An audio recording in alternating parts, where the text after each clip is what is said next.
अस्सलाम वालेकुम। आज हम डिस्कस करेंगे सीपीयू स्केजुलिंग।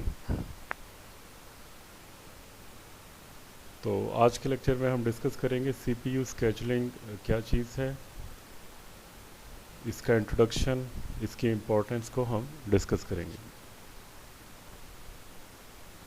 तो जो हमारे नॉर्मल सिस्टम होते हैं उसमें एक सिंगल सीपीयू कोर होती है और उसमें एक process at A time run कर सकता है, और बाकी जो प्रोसेस हैं वो सीपीयू कोर का वेट करते हैं कि जब वो फ्री हो तो फिर नेक्स्ट जो प्रोसेस है वो रन होगा, और इस तरह जो वो प्रोसेस हैं वो रीस्केड्यूल होते हैं।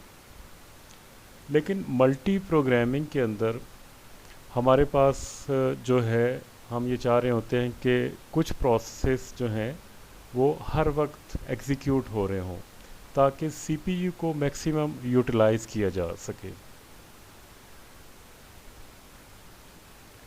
और एक प्रोसेस को रन किया जाता है और फिर उसके बाद अगर वो कोई और प्रोसेस रन हो रहा हो तो वो वेट करता है। तो इसमें जो कंपटीशन होता है बिटवीन द रिसोर्सेज, वो आईओ रिसोर्सेज हैं या कुछ और अदर रिसोर्सेज हैं, उनके लिए ये जितने भी प्रोसेसेस हैं वो compete करते हैं। जो एक रूटीन कंप्यूटर है उसमें जो है सीपीयू जो है वो वेट करता है कि जब आईओ प्रोसेस कंप्लीट हो तो फिर वो दोबारा प्रोसेस को एग्जीक्यूट करना स्टार्ट करता है। तो ये सारा जो है वो वेस्टेज ऑफ टाइम है।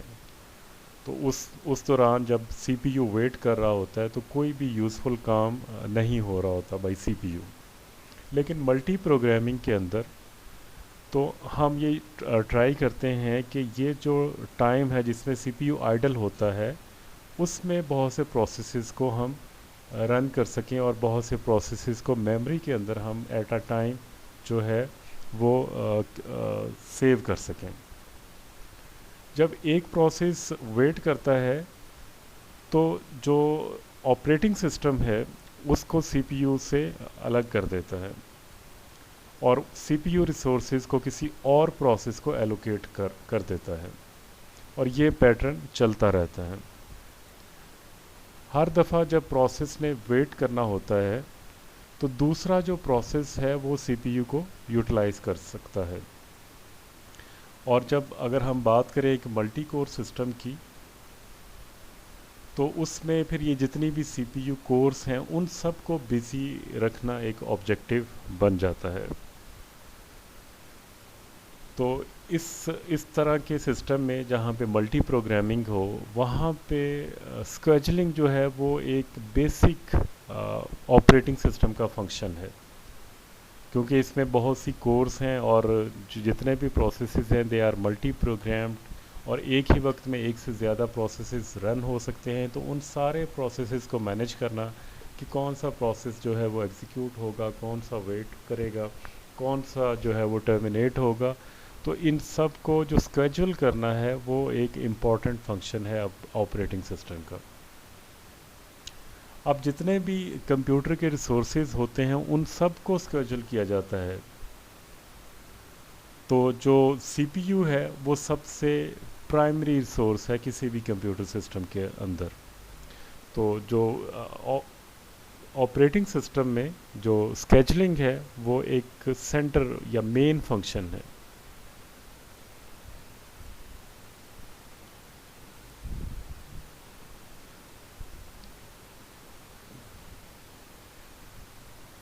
तो इसमें ये डायग्राम में हम देख सकते हैं कि सीपीयू और आईओ बर्स्ट जो हैं वो कैसे काम करते हैं।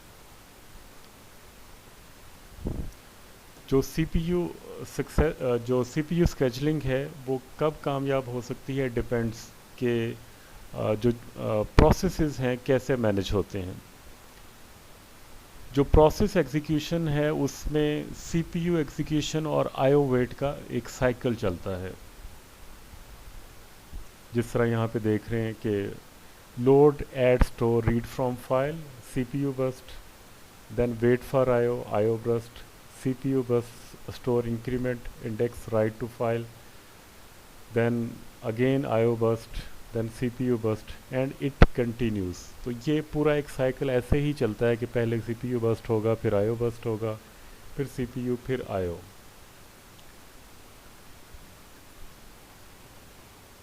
और इसके बाद जो सबसे एंड में जो फाइनल CPU बस्ट होता है वो एक सिस्टम रिक्वेस्ट के ज़रिए एग्जीक्यूशन को टर्मिनेट कर देता है। तो इसमें जो CPU बस्ट की ड्यूरेशन है उसको मेजर किया जाता है, और ये जो CPU बस्ट टाइम है ये प्रोसेस टू प्रोसेस डिफरेंट होता है, और इसमें जो कंप्यूटर की जो प्रोसेसिंग पावर है उस पर भी डिपेंड करता है। तो इसको अगर हम यहाँ पे कर्व में देखें तो large number of short burst भी हो सकते हैं या स्मॉल नंबर ऑफ लॉन्गर भी बस्ट हो सकते हैं। तो ये जो एक्स एक्सिस हैं ये बस्ट ड्यूरेशन को शो करते हैं, और ये फ्रीक्वेंसी को वाई एक्सिस। तो अगर तो हमारे पास जो ड्यूरेशन है वो स्मॉलर होगा तो we can run too many processes at the same time. यहाँ पे ये शो हो रहा है कि नंबर ऑफ जो बस्ट CPU बस्ट की एग्जीक्यूशन है वो ज़्यादा है जहाँ पे बस्ट ड्यूरेशन कम है, और जैसे जैसे बस्ट ड्यूरेशन ज़्यादा हो जाता है वैसे वैसे जो नंबर ऑफ प्रोसेसेस हैं उनकी एग्जीक्यूशन कम होती जाती है।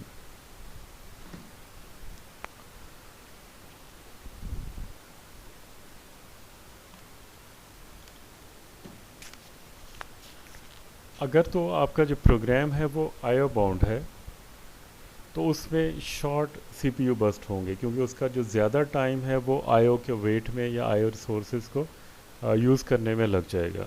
लेकिन अगर कोई प्रोग्राम जो है वो CPU बाउंड है तो उसमें कुछ लॉन्ग CPU बस्ट हो सकते हैं, और ये इस तरह की जो डिस्ट्रीब्यूशन है वो बहुत अहम है जब हम किसी भी CPU स्केजुलिंग एल्गोरिदम की बात करेंगे।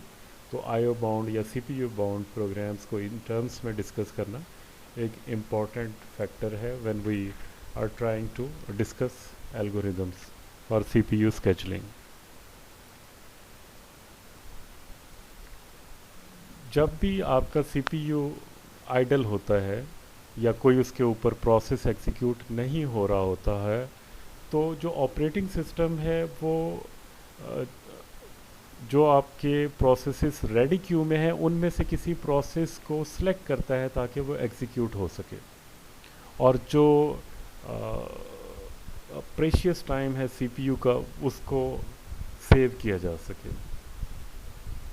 तो जो ये सिलेक्शन है कि रेडी क्यू में से कौन से प्रोसेस को सिलेक्ट करना है ये काम CPU स्केजुलर करता है,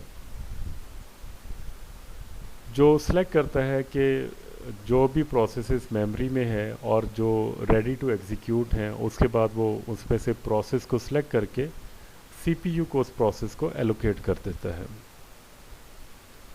तो जो रेडी क्यू है वो ज़रूरी नहीं है कि वो फर्स्ट इन फर्स्ट आउट हो। हम देखेंगे कि हम इसमें डिफरेंट स्केजुलिंग एल्गोरिदम्स जो हैं वो इम्प्लीमेंट करेंगे। जो एक रेडी क्यू है उसको एज ए FIFO क्यू भी इम्प्लीमेंट किया जा सकता है, एज ए प्रायोरिटी क्यू भी हम इम्प्लीमेंट कर सकते हैं, उसको एक हम ट्री स्ट्रक्चर में भी ले सकते हैं, और या उसको हम एक अनऑर्डर्ड लिंक लिस्ट के ज़रिए भी इम्प्लीमेंट कर सकते हैं।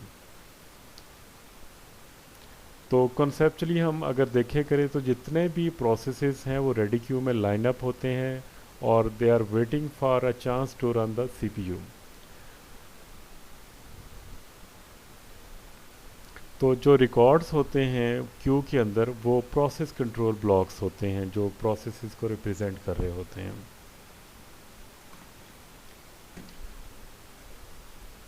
जो CPU स्केजुलिंग है वो इन 4 सिचुएशन के अंदर वो हैंडल होती है। जब एक प्रोसेस जो है वो स्विच करता है running state to waiting state, for example एक IO रिक्वेस्ट आ जाती है उसी प्रोसेस के अंदर, या कोई वेट जो सिस्टम कॉल है वो एग्जीक्यूट होती है जो चाइल्ड प्रोसेस को टर्मिनेट करना चाह रही है। तो जब भी एक प्रोसेस रनिंग स्टेट से वेटिंग स्टेट में जाएगा तो तब स्केजुलिंग की ज़रूरत पड़ेगी।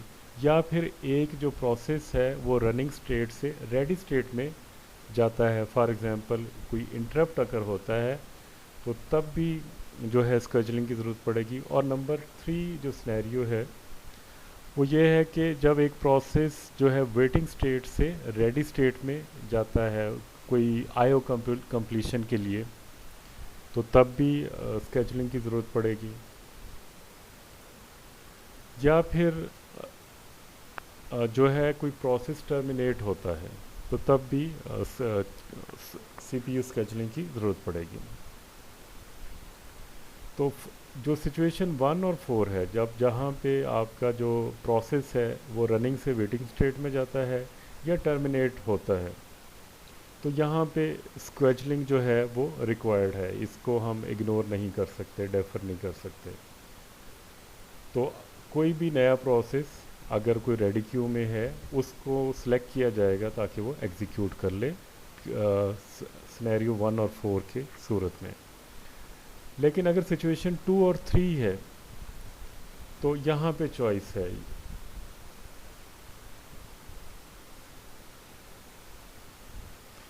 जब भी स्केजुलिंग होती है सर्कमस्टेंसेस जो 1 और 4 है, हम उसको कहते हैं स्केजुलिंग जो स्कीम है वो नॉन प्रीएम्प्टिव है और कोऑपरेटिव है। या इसको हम कह सकते हैं कि जब भी स्केजुलिंग अगर होती है हमारे पास 1 और 4 की सूरत में, तो इस स्केजुलिंग स्कीम को नॉन प्रीएम्प्टिव या कोऑपरेटिव कहते हैं। अगर ऐसा नहीं है तो बाकी जो सिचुएशंस हैं उसमें उसको प्रीएम्प्टिव कहते हैं, यानी उसमें हम प्रीएम्प्ट करते हैं। जो नॉन प्रीएम्प्टिव स्केजुलिंग है, एक दफ़ा सीपीयू को अगर आप किसी प्रोसेस को एलोकेट कर देंगे तो जो प्रोसेस है उस सीपीयू को उस वक्त तक बिजी रखेगा या जब तक कि वो वेटिंग स्टेट में नहीं चला जाता, या तो वो टर्मिनेट हो जाएगा या वेटिंग स्टेट में चला जाएगा। मतलब ये कि जब प्रोसेस अपने इटसेल्फ सीपीयू को रिलीज़ करता है तो उसको हम कहेंगे नॉन प्रीएम्प्टिव या कोऑपरेटिव। तो जितने भी मॉडर्न ऑपरेटिंग सिस्टम है जिसमें विंडोज़ भी है, मैकिन्टॉश ऑपरेटिंग सिस्टम भी है, लाइनक्स है, यूनिक्स है, इन सब में जो है प्रीएम्प्टिव स्केजुलिंग एल्गोरिदम्स रन होते हैं, नॉन प्रीएम्प्टिव एल्गोरिदम्स नहीं होते। क्योंकि अगर नॉन प्रीएम्प्टिव एल्गोरिदम्स आप इम्प्लीमेंट करते हैं तो अगर कोई प्रोसेस ऐसा है जो सीपीयू बाउंड है तो वो सीपीयू को होल्ड कर लेगा जब तक कि उसका जो प्रोसेस है वो ख़त्म नहीं हो जाएगा। और बाकी जो प्रोसेसेस हैं जो रेडी क्यू में हैं उनको बहुत ज़्यादा वेट करना पड़ेगा कि कब जो है सीपीयू को ये रिलीज़ करेगा ये प्रोसेस, तो उसके बाद किसी और प्रोसेस को सीपीयू का जो टाइम है वो मिलेगा।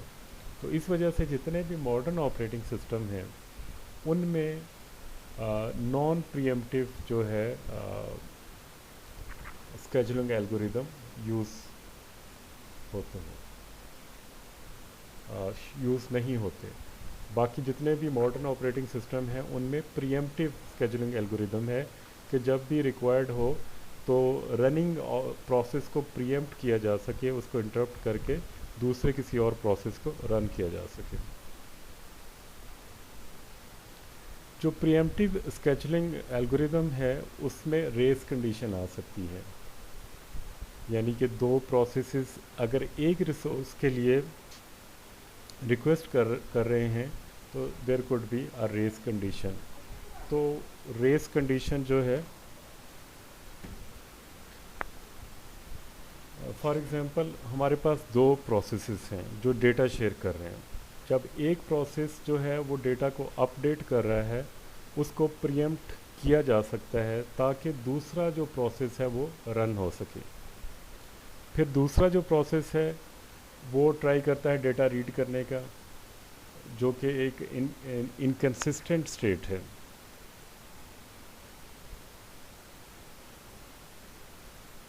जो इंटरप्ट्स हैं बाय डेफिनेशन किसी भी वक्त जो है वो आ सकते हैं, और इस वजह से कि हम हर इंटरप्ट को इग्नोर नहीं कर सकते। तो जो सेक्शन ऑफ कोड जिससे इंटरप्ट अफेक्ट होता है उसको हमें सेव करना है कि वो साइमल्टेनियस यूज़ ना हो, ताकि डेटा हमारे पास इनकंसिस्टेंट ना हो। तो ऑपरेटिंग सिस्टम की ये रिक्वायरमेंट है कि वो इंटरप्ट्स को एक्सेप्ट करे और हर वक्त उनको एक्सेप्ट करे। अगर वो एक्सेप्ट नहीं करता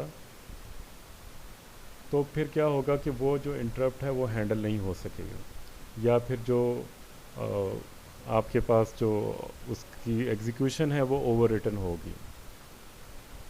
तो इस वजह से जो शेयर्ड सेक्शन ऑफ कोड्स हैं they must not be able to be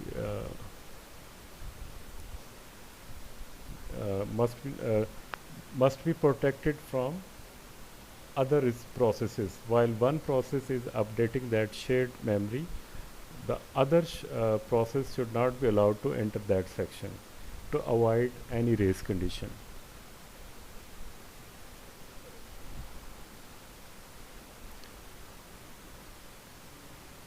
next है डिस्पैचर। एक और जो कंपोनेंट है जो सीपीयू स्केजुलिंग के अंदर इन्वॉल्व होता है उसको डिस्पैचर कहते हैं। डिस्पैचर एक ऐसा मॉड्यूल है जो सीपीयू कोर का कंट्रोल प्रोसेस को देता है।